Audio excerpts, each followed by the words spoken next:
All right, 2 more questions. What? All right, no. All right. Are you worried about once you colonize this perfect moon colony right. that you would have nothing to rant about if it's perfect? Moon colony. All right. The question is, thank you for getting us back on track. What's your name? Greg? Kind of an ordinary name. We had Levi. What was your name? Chud. Chud? What? Not really. Chud? Like cannibalistic humanoid underground dweller Chud? Is it really Chud? That's what I've gone by. Oh, you weren't born Chud. That would be fucking awesome.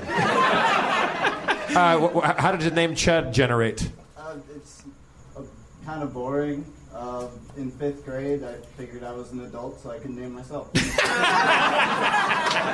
And a judge taught you a lesson. He said he named himself because he became an adult. He thought he could name himself. I decided when I was a kid, when I turned like 13, like coming into my own, like having identity things, I decided that my as a writer, my name was D.R. Harmon, even though my middle name is James. But I was at D.R. Harmon, and I when people would say, "What's the R stand for?" I'd say Rutabaga. Yeah. I'm not proud of it. I appreciate my candor. I didn't come here to win a popularity contest. Did we ever talk about in the show? We must have talked about that. Your nickname was Pac-Man for a while. Yeah. Did we talk about that in the show? Yeah, I wanted to. Yeah, kids, they want to know who they are, what's their deal. I didn't really have anything, so I just jumped on Pac-Man. And just called myself Pac-Man. I made a windbreaker that had like a little felt Pac-Man on it. I didn't make the windbreaker. I made the felt Pac-Man. And I would just everything was Pac-Man. Like in Wisconsin, people appreciate knowing what to get you for Christmas. You know, it's like everyone has a totem. You know, we have, mom's a mouse and get dad a belt buckle, and you know everybody's got a gimmick. So that's a terrible thing gift to get if you're a child abuser. Yeah, belt buckle. Get dad more belt buckles. I think. What do you have in a nice, heavy, sharp one? Yeah. Shit. What was I? Okay, the question was, am I worried that when we colonize the moon, I won't have anything to rant about? That's the goal. I don't enjoy ranting.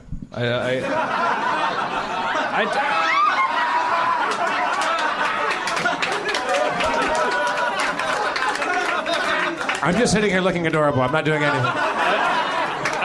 I do it because I have to. It's does a car enjoy producing carbon dioxide? No, it's combusting. It's got shit in it, and it's like it has to get the certain work done. Living on Earth produces a byproduct called rants. I think you'd find stuff to rant about. Well, at first I'd be like, but it would be, but mostly be me. I'd be like, why didn't I bring a bottle opener? Yeah. I'm such a dick. I'm such a dumb dick. And I'd be like, you know.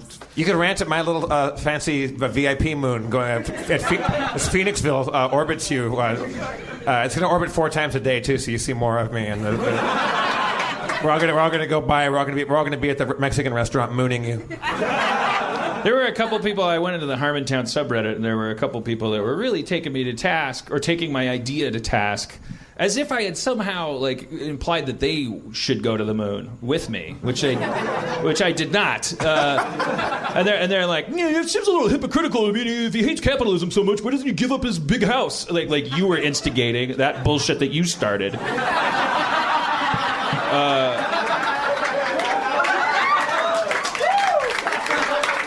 Which is just, I do want to address that point, and I did in the subreddit as well with a little typey rant. But it's okay to have a big house and know that capitalism is a flawed system. Like the idea that you could respond to somebody questioning the world that you're in by telling them that you don't give them any credit because they haven't yet reduced themselves to a criminal level of poverty is exactly the same as saying go fuck yourself. Like there's no difference between. We are all within capitalism, and we all survive within capitalism by buying and selling things. I don't think it matters. Like my big house is me going like, this is what I deserve. I'm going to work this hard and make and so I can have this much space to move in. I can walk around that space and go, Jesus Christ, what a fucked up system. that made me work that hard for this much space. You know, and want to go to the moon and live in a little cubicle, but where there is no such thing as property and hierarchy. We'll go up there and we're going to have a good time, but it's not going to be any of these people that question me on Reddit. There's going to be a special detector that zaps those people. It gets more autocratic every time you talk about it. Only at the gateway, man. It's like that's the other thing. You and Kumail were calling gateways are gateways, man. Yeah, but so you got to affect a change. You got 7 billion people on Earth. They got a system. You're allowed to say, okay, we got to take the right people. We got to engage in some elitism because we're not going to take 7 billion people to the moon. And even if we could, that would just be like, then keep them on Earth and fix the Earth. The idea is that, okay, system's too big. Most of the people down here feel like they're nailing it. Even the people who don't are like, well, no, I don't want to go to the moon. Some people would be willing to go, but you got to pick the right ones to take your best shot at starting over in a right way. So yes, you are engaging in de facto hierarchy and elitism because somebody's got to actually start the thing. But the goal is to get up there and hand over the reins to the collective. I promise I will. Did we decide that there was going to be a dome situation, or were we going to terraform it? How are we going to live up there? Well, I don't know how to terraform. I kind of feel like we should take somebody who knows how to do it. I'm looking at it this way. Like, I don't think I'm not going to give myself credit for knowing how to grow stuff on the moon, like make an atmosphere. But I've gone swimming with like goggles and stuff, so I understand the basic principles of sealing things off. Like, so I figure, and we have yet to terraform. I think you're a little cocky on that.